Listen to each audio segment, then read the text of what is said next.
class is now in session. I am Professor Hockey, and today we're discussing Game 6 of the regular season between the San Jose Sharks and the Florida Panthers, in which the Sharks have lost 3-1. So the woes for the San Jose Sharks do continue. They remain the only winless team in the entire league, now with a record of 0-5-1. So clearly things are not going particularly well, and this game was not really all that different. In the first period, the only way that you could really describe this opening period for the San Jose Sharks is that they survived it, because while it does indeed finish 0-0 through 20 minutes, it was not for a lack of trying from the Florida Panthers side. They had chance after chance after chance, while the Sharks had nothing after nothing after nothing. And if not for the heroics of Mackenzie Blackwood for, the umpteenth time thus far in this very short season thus far, the Sharks likely could have been staring down a 2-0 or perhaps even 3-0 hole. And with the Sharks offense being as it has been this season, that would have been an absolutely insurmountable deficit to overcome.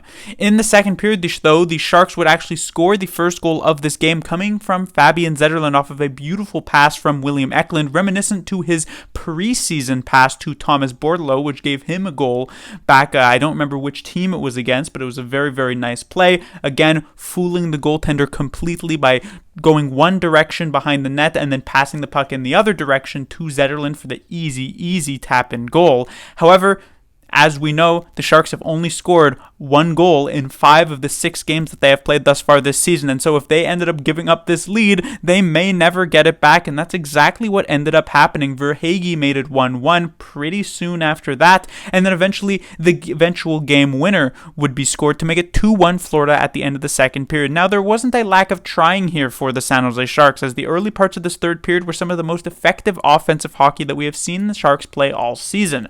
That's not really saying all that much, considering we have seen the Sharks play very little offensive hockey this season, but it is perhaps the smallest of small hopes that you could take in this Sharks team if you want to be as much of an optimist as possible. There were some signs of life in the early parts of this third period. Unfortunately, the Sharks would not be able to capitalize on that, never mind their couple of very, very good chances to tie the game. And then as the third period would go on, things would kind of fall apart for San Jose. And in the latter parts of the third period, not only would they get a power play opportunity, but they would also pull the goaltender for some 6-on-4 time, transitioning into 6-on-5 time. And through those about 3 minutes of that man advantage, the Sharks did literally nothing. I don't think they got even a single chance. If they got a shot, it was a very weak one that was essentially useless. The Sharks barely could ever enter the zone. If they did, they couldn't actually set up. And it just seemed as though once the Florida Panthers put up a wall there, the Sharks just face planted into it right away. And it's not even that this was like this impenetrable brick wall defense completely suffocating. It's just that the Sharks, there was no creativity, there was no chemistry, there was no anything between any of the 6 players on the ice. And so it was a pretty easy finish up to this game for Florida, and the Sharks continue once again with just getting a single goal in these games, the only one being that 3-goal performance against the Carolina Hurricanes, which is now looking like an anomaly to the norm for the San Jose Sharks. Moving on to the players to talk about before we get into the lineup, one thing that I do want to bring up is sort of differing from the individual play from each player, and that is the systems that the Sharks seem to be running going into this season. Now, this could very well have something to do with the fact that the Sharks have so many new faces in the lineup. All of the players added in the offseason, all the players who were playing with the Barracuda last year. It's difficult to try and teach a system, even though it had been implemented at the start, or you would think originally that it maybe has been implemented at the start of last season. Perhaps it has even undergone some changes over this offseason, considering the major departures that have happened to the Sharks.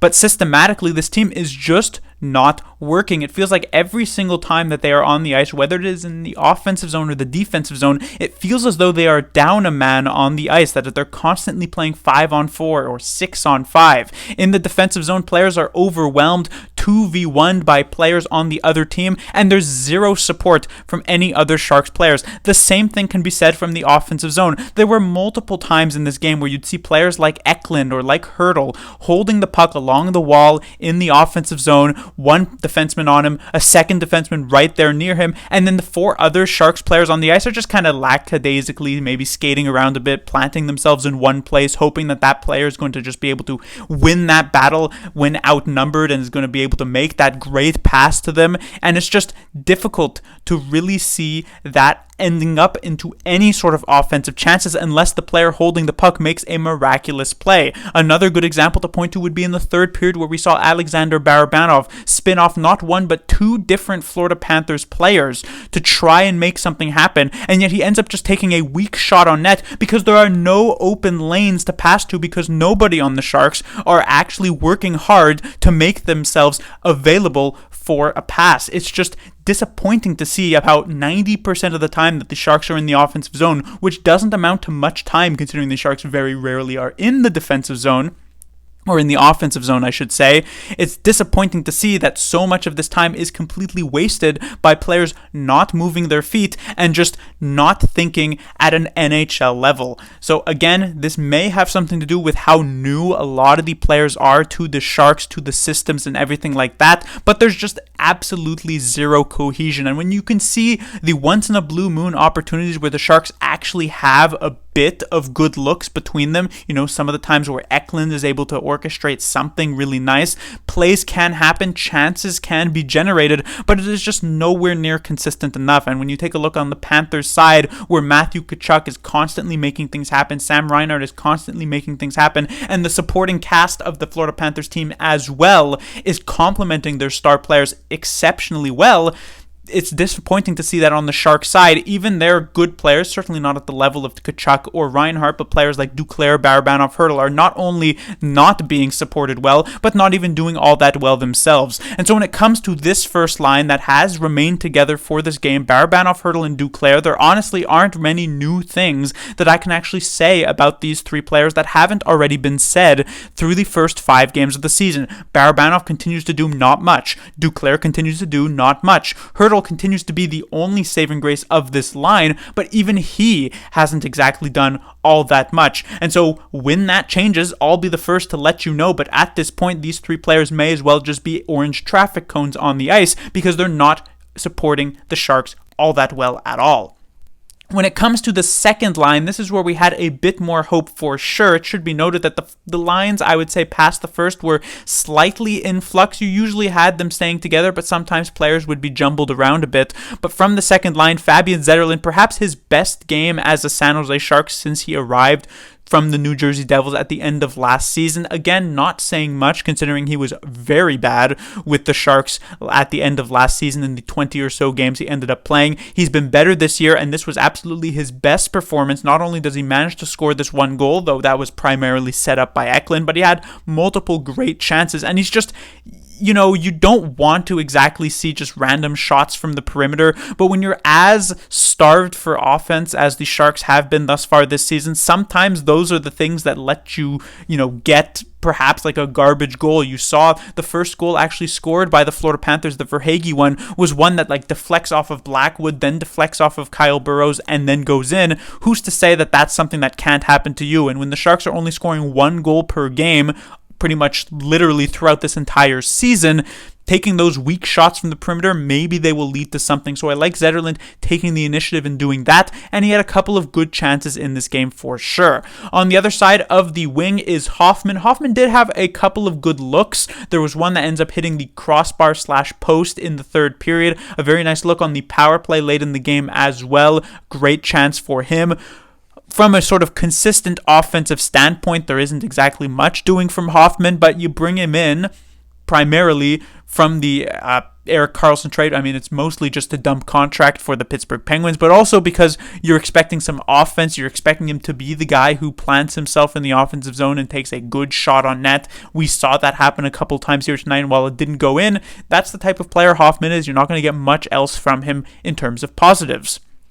And then there is Nico Sturm. I was slightly critical of Nico Sturm's defensive game in the previous one. Here, I think he brought it back to his neutral level. It is interesting to see Sturm have to be forced to this second line center role, which was slightly awkward considering he would much rather be in that fourth line center role once Couture and Granlund do return to the lineup. I still thought he played a pretty decent game, but obviously not as good as he could be if he's sort of more at home.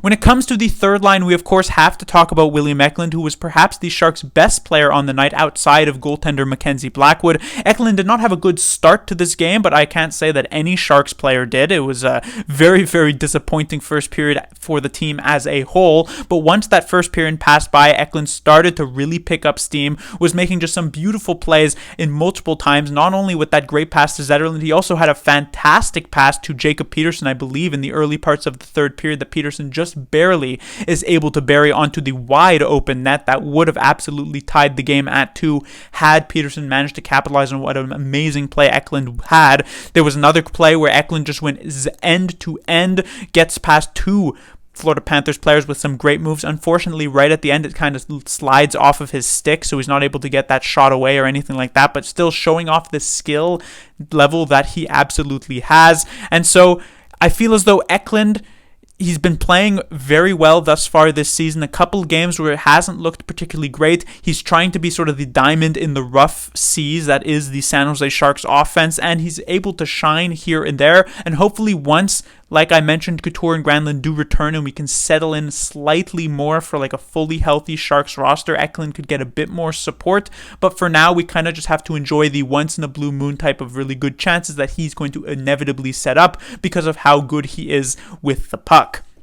When it comes to the other 2 players on this line, we'll talk about the other winger, Kevin Labanc, who I had been appreciative over these past couple of games, and I mentioned how he needs to continue to do well if he wants to be able to remain in the lineup under David Quinn, who is very quick to bench him. Here tonight, I thought he was a good complement to William Eklund, maybe not exactly making a ton of things happen himself, but Labanc has always been much more of a supportive player compared to a play-driving player, and I thought he supported things decently well, certainly enough to be able to retain a lineup spot, I would say, though we do have Givani Smith, his second straight game in a row being healthy scratched. I would imagine David Quinn would want to get him back into the lineup, especially since the Sharks are continuing to just get 1 goal, so you're probably hoping to try and shake things up, and Labanc could very well be the casualty, but the other player who could very well and likely should be the casualty would of course be Jacob Peterson, benefiting on a line from playing with William Eklund, and while he had that very good opportunity to on the Eklund pass, he doesn't bury it, and it's not exactly me looking at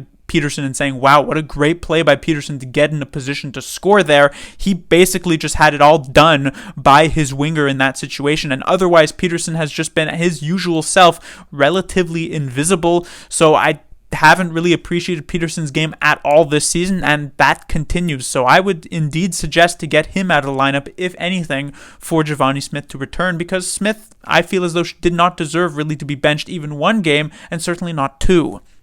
When it comes to the 4th line, we had Bordelot stepping back into the lineup. The Sharks not going with another 11-7 setup in terms of forward and defenseman, going with the standard 12-6. Bordelot steps back in and has a pretty solid game. It was a bit of a rough start for Bordelot, kind of like what I said with Eklund, just because generally the Sharks played really, really bad, but his first 2 shifts of the game were terrible in terms of defensively giving the puck away constantly. But after that early part of the first period, things definitely picked up. Nice little pass there to set up the Eklund pass for Fabian Zetterlund's goal, so he ends up with the secondary assist on that one, and just generally a few solid shifts near the end of the game that should continue to lock down his spot in the lineup. When it comes to the other 2 wingers, Luke Kunin, in fact, one of the only Sharks player who I'd say actually had a decent first period, but then kind of fell off a bit as the game went on. Kunin probably set up the only good chance for the San Jose Sharks in the first period, where he made a nice little hit play to take the puck away in the offensive zone that eventually led, I believe, to a Thomas Bordelot one-timer play in the first period. Otherwise, Kunin didn't exactly do much, but I guess as a 4th line role, which he was put into in this game, it certainly wasn't all that bad. And then when it comes to the final winger on this line, there was Philip Zadina, who I thought had 1 good shift in this one, but otherwise didn't exactly make a lot happen. He's the type of player who I've mentioned multiple times in the past. I don't understand why he has necessarily been moved down the lineup as much as he has, because he had a pretty solid start to the game, but it is possible that he was, or to the season I should say, but it is possible that he was definitely benefiting from the being on Tomas Hertl's line, and now being with slightly weaker players, or significantly weaker players I should say, he hasn't been able to do a lot for himself, which has been slightly disappointing, but not exactly all that surprising either. Then we get to the defense side of things. As I mentioned, the Sharks not running 7, they're running 6. And the casualty of that is Marc-Edouard Vlasic, so he gets healthy scratched, a rarity for Marc-Edouard Vlasic throughout his illustrious career, but something that should have absolutely been more common over these last few seasons, where Vlasic has obviously been a shadow of the former self that he was a few years ago when he was one of the best defensemen in the league. So he sits out. The Sharks end up running 4 right-handed defensemen, which is something I didn't see coming at the start of the season, considering the Sharks have an abundance of left-handed defensemen, but many have been injured, sent down, or otherwise. So here we are. First pairing was Ferraro and Ruda, perhaps the worst pairing for the San Jose Sharks here tonight. Ruda was just the usual disaster. I mean, that might be a bit harsh. I don't think he was terrible, but he wasn't good. He hasn't been good ever since arriving to San Jose. It just feels as though he's playing very soft, which is quite surprising considering he was a defenseman on some, very Stanley Cup competitive teams like the Tampa Bay Lightning, constant Stanley Cup Finals experience. And for a defenseman who has to be able to play in that situation, you would expect them to be sort of battle hardened in a way, so to speak, that they're going to be willing to fight for pucks. And it felt as though Ruda was kind of cowering away from some of these battles and losing them because of that in a lot of these situations, and it just hasn't been great to watch him play. And when it comes to Mario Ferraro, perhaps a bit of a fall off in terms of performance because his partner was not particularly good. I don't know the exact reason for why Ferraro and Burrows, who had been decent enough over these past few games, were separated, but it clearly didn't work out here tonight because Ferraro didn't play particularly well. When it comes to that second pairing, we have Benning and Burrows paired together. Burrows, I thought, was kind of bad, so perhaps also a casualty of the fact that he has been separated by Mario Ferraro. In particular, in the first period, it was quite hard to watch Kyle Burrows play. I do think it picked up a bit as the Sharks in general picked up a bit, but I certainly wouldn't point it as a positive game for him. Benning, I thought, was relatively average. Certainly no positives or negatives going either way. And then when it comes to the final pairing, Emberson, who ends up drawing the spot over Marc-Edouard Vlasic here as that extra right-handed defenseman in the lineup, I thought struggled here tonight. He had a couple of good plays in the offensive zone for sure, but defensively, a lot of issues, some really bad takeaways. There was this one shift in the second period, if I'm not mistaken, where he gets beat wide, caught flat-footed, and then 20 seconds later on the exact same shift, the same thing happens once again. And you know what they say, fool me once, shame on you, fool me twice, shame on me, the old adage there. And that is exactly what ends up happening to Emberson. You can't be caught flat-footed twice on the same shift like that. So that was a bit difficult to watch. He's a player who made his NHL debut in the previous game with the San Jose Sharks, looked pretty good and certainly deserving of getting another look. It'll be interesting to see what David Quinn does with the defensive pairings going into next game because, as I mentioned, not so great a game, and Vlasic will likely be looking to draw back in. I would not be surprised to see that happen.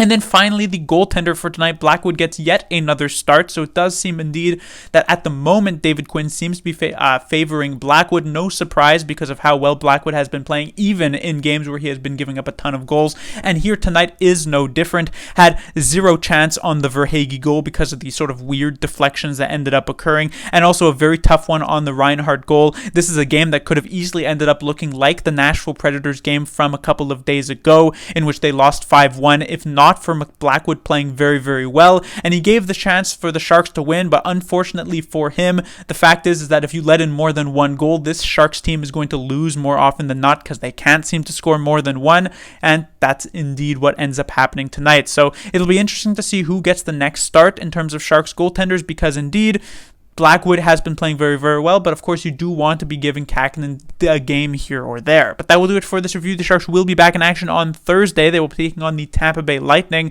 The schedule is not getting any easier, but the Lightning have had some issues in terms of their goaltending this season due to the injury to Andrei Vasilevsky, and so perhaps that's a moment for the Sharks to actually put up more than one goal, and perhaps to even get a win. Class dismissed.